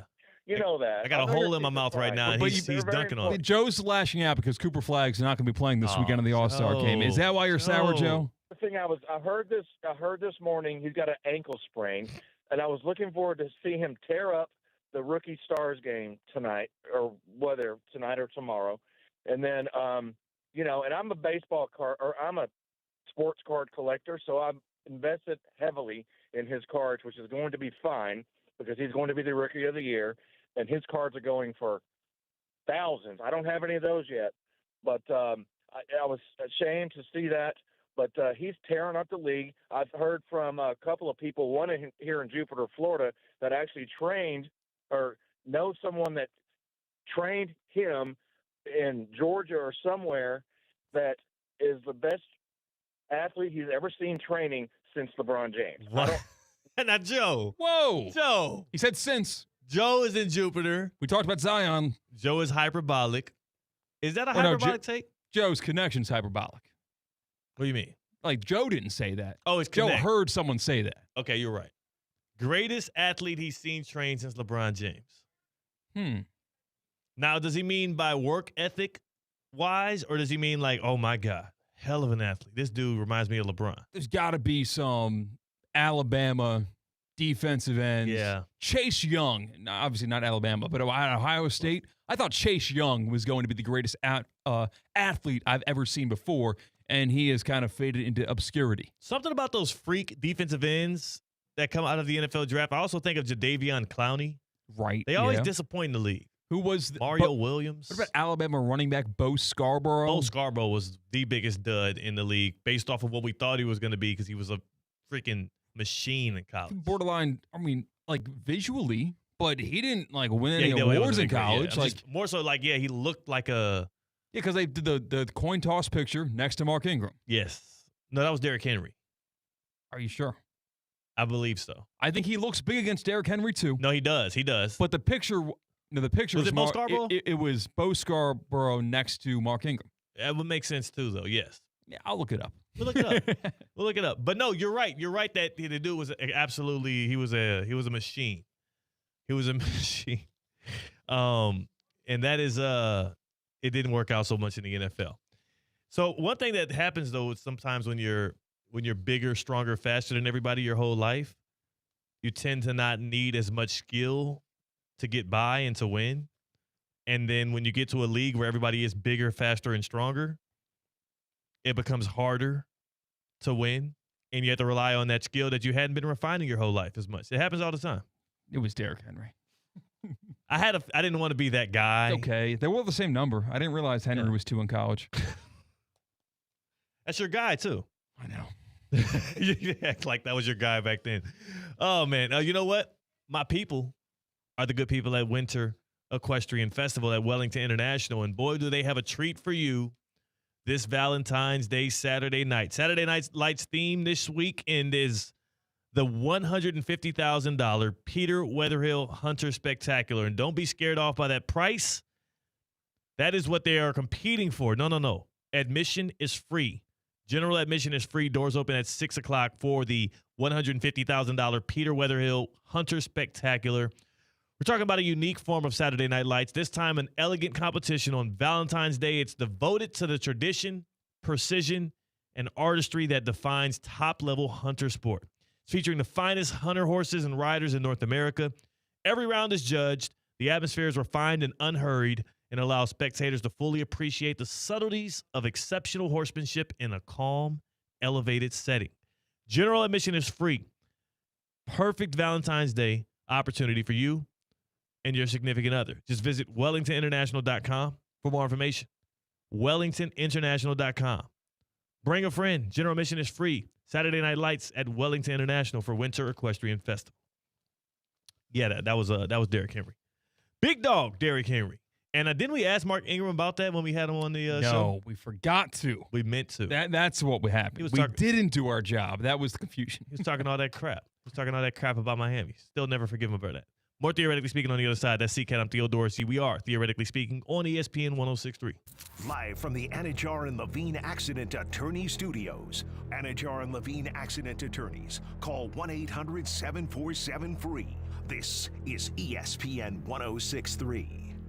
Want to accelerate your career as a manager or executive in the exciting industry of sports? Florida Atlantic University's MBA in Sport Management program is ranked #1 in Florida and 10th in the world. Students learn practical and applied skills from top faculty and experts who work in the industry. With a 94% placement rate for all grads, the full-time MBA program sets students up for success in the world of sports. Check out Florida Atlantic University's MBA in Sport Management program today by going to business.fau.edu.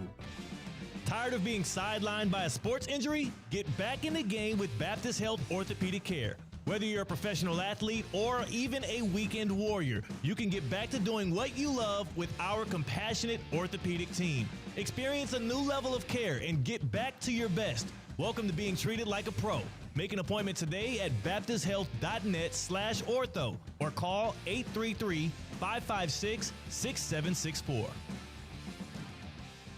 Business owners, are your employees driving you nuts? Is money tight? Or have you just poured your heart and soul into your business and now it's time to retire and just relax? At Transworld Business Advisors, they have buyers from all over the world ready to buy your business now. Call for a confidential conversation about your business's current value. 561-203-5121. That's 561-203-5121 or visit tworld.com today. At St. Lucie Battery and Tire, batteries came before tires. We've been selling and servicing all types of batteries for over 50 years. So when you need a battery for nearly anything, we have it, as well as the fast professional installation you need. We carry premium batteries for all your needs: automotive, commercial, marine, RV, and specialty. We also offer delivery and on-site installation, serving our customers quality products for over 50 years in the home of honest, reliable service. Go to slbt.com and book your next appointment. The best athletes in the world will compete for the gold, but here in South Florida, you can get the gold. plan, that is, from EDS Air Conditioning. EDS is yes. EDS Air Conditioning is a train comfort specialist. It's hard to stop a train. With the EDS Gold Plan, you get numerous benefits, including 2 yearly tune-ups to keep your AC unit world class. Make your family and your nation proud with the Gold Plan from EDS Air Conditioning. EDS is yes. EDSAirconditioning.com. Hi, this is Scott Smith with Smith Ball Baez and Prather, Florida Injury Lawyers. We are a Florida civil trial law firm that specializes in the areas of personal injury and wrongful death. Our offices are located in Palm Beach Gardens, Boca Raton, and Port St. Lucie. Our lawyers have litigated thousands of matters at the Palm Beach, Martin, St. Lucie, and Indian River County courthouses. Our lawyers, paralegals, and other numerous members of our legal team live in Palm Beach County and Treasure Coast cities and towns such as West Palm Beach, Port St. Lucie, Lake Worth, Palm Beach Gardens, Palm City, Jupiter, and others just like you and your families. We are a statewide recognized law firm, but it is your community and your families that we live and associate with on a daily basis. Our most satisfying achievement is when we know that our legal power has helped a fellow member of our Palm Beach County and Treasure Coast community secure a fair and just huge result. If you've been injured, the lawyers at Smith Ball Baez and Prather will help. Call us at 500-HELP, 500-HELP. With Smith Ball Baez and Prather, help is just a local phone call away. Offices Palm Beach Gardens, Boca Raton, and Port St. Lucie. Prizes, flyaways, even cash money. You want it? We've got it. Find a list of all contests and official rules by visiting ESPNWestPalmContests.com. That's ESPNWestPalmContests.com. Calling all sports fans, grab your MVP card and head to Duffy's where you can catch all of the action. Not an MVP? Sign up for free and start earning rewards today. Duffy's is voted the best sports grill year after year with their award-winning burgers and wings. Don't forget about Duffy's famous 2-for-1 drinks all day, every day. And with over 80 TVs in every location, you'll never miss a minute of the game. Visit Duffy'sMVP.com to learn more. Duffy's, our game is always on. A resort destination beyond compare, yet conveniently close to home. The Breakers Palm Beach offers everything you desire with the service you deserve in a breathtaking oceanfront setting. Immerse yourself in unparalleled seaside glamour and enjoy all the Breakers has to offer as you create lasting memories with those who matter most. The best part, you don't have to travel far to feel worlds away. Visit thebreakers.com or call 1-800-BREAKERS today. I am not angry. I am in pain. My leg! Time now for an injury report. My head and torso! Wow, that's crazy. They hit me everywhere except my legs! Presented by Baptist Health Orthopedic Care. Go where the pros go. My leg!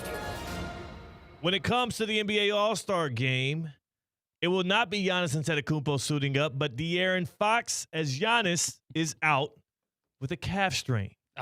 So the Greek freak, Giannis Antetokounmpo, will not be on Team World. Instead, somehow we get De'Aaron Fox. See, this is how things get tricky because it's World versus USA and stuff. De'Aaron Fox is going to join the USA Stripes. This now pushes Heat guard Norman Powell from Team USA to Team World since he has the Jamaica ties. Remember, that's why he was training at FAU over the summer with Team Jamaica. And that is the fallout from this Giannis injury, which we already knew was happening, but it's confirmed today. Giannis out, De'Aaron Fox in, Norm Powell to Team World. And that is your Baptist Health Injury Report. Happy All-Star Weekend. Yeah. You excited about that? This has implications, man. I was going to be rooting for Norman Powell, and I got to root against him. So I got back into wrestling. Yeah. So there is an 8 o'clock show. It's pre-taped. It's in Australia. It's going to air on, I think, TBS or TNT, 8 o'clock on Saturday. What am I going to miss from the NBA All-Star Weekend that'll go from 8 to 10:30 Eastern time on Saturday? Like, is the game on Sunday or it's Sunday? So the game is Sunday night. Okay. Is the dunk contest going to be Friday? Usually dunk contest is Saturday night. All right. You know what? The dunk contest is built for clips, so you can really get the run around and not miss anything by just consuming it online, right? Yeah. You got to be there. You'll be fine. I still contend that one of the best sporting events I ever been to was when I was a kid and I was at the dunk contest in New Orleans when Gerald Green won it. Or actually, no. Gerald Green blew the candle off the cupcake on a dunk, and then that was the year that Dwight Howard put on the Superman cape and flew. Hey, you were a kid that time? And did the thrunk. Wow, we were kids at the same time, I guess. Yeah, That's I'm not crazy. that old. Yeah, I mean, I was a kid when I was that like happened. a middle schooler. I can remember that too. That was one. Anything Nate Robinson did always caught my attention. It was just way more impressive to have someone the same height as you be able to do the same thing as the guys that were 6'9". Yeah. I mean, Nate Robinson was incredible. Dwight Howard won. Okay. But Nate Robinson won. He won after that. Okay. It wasn't. I don't think it was that same. Like, because that year, It's Dwight, more impressive that Nate Robinson won a dunk contest than Dwight Howard. Just because you wear a Superman cape does not make your dunk better. It maybe got better. That year did. Sure. Because, like, what did he do that was so Superman-like? He tried to jump from line? He tried to jump from the free throw line. He didn't necessarily get the free throw line, but it was the theatrics of it all. I mean, we were easier to please back then. If somebody did what Dwight Howard did in that dunk contest today, we would call it corny. I see. Well, I mean, I feel like if you try, you're just called corny in today's NBA. Yeah, you're not allowed to try anything. Nope. In life, in the NBA, anything trying is corny. But yeah, Norman Powell. Because Giannis, so loyal to the game, he's got to keep the tank going with Milwaukee. He has to sit out All-Star Weekend. That pushes Norm Powell from Team USA to Team World. See what you've done? Just come to the Heat, man. Welcome to Pro Level Orthopedic Care at Baptist Health. Welcome to being treated like a pro. That's what Baptist Health Orthopedic Care wants to do for you. If an injury is keeping you from what you love, our expert team is here to get you back in the game, get you soothed, get you grooving, get you back into the hobbies and the activities that you love. It is trusted by the pros and ready for you because everybody deserves pro-level care. BaptistHealth.net/ortho. That's the website. Visit BaptistHealth.net/ortho to learn more with Baptist Health Orthopedic Care. Yeah, that was your Baptist Health injury report, Giannis out. I do think that with Giannis out, with Cooper Flag out, with not a lot of excitement around it, and there's an assumption that there will not be a competitive All-Star game, this has all of the makings for either this year or next year for the NBA and the players themselves to just surprise us. One of these years is going to happen. They're going to go after it. They're going to actually have a high level of competition that's going to enthuse us for at least a year. It needs to be organic, though. Like, I think that there might be a fight maybe right before. Oh, a fight would be great. A fight or like a fight that happens in regular season play that can bleed over into animosity, my side versus your side in the actual All-Star game. So what we need is, what's my guy's name? Beef Stew? Isaiah Stewart from the Pistons, who's suspended currently because of fighting. We need him to become an All-Star. That's what we need. Okay. We need All-Star Beef Stew.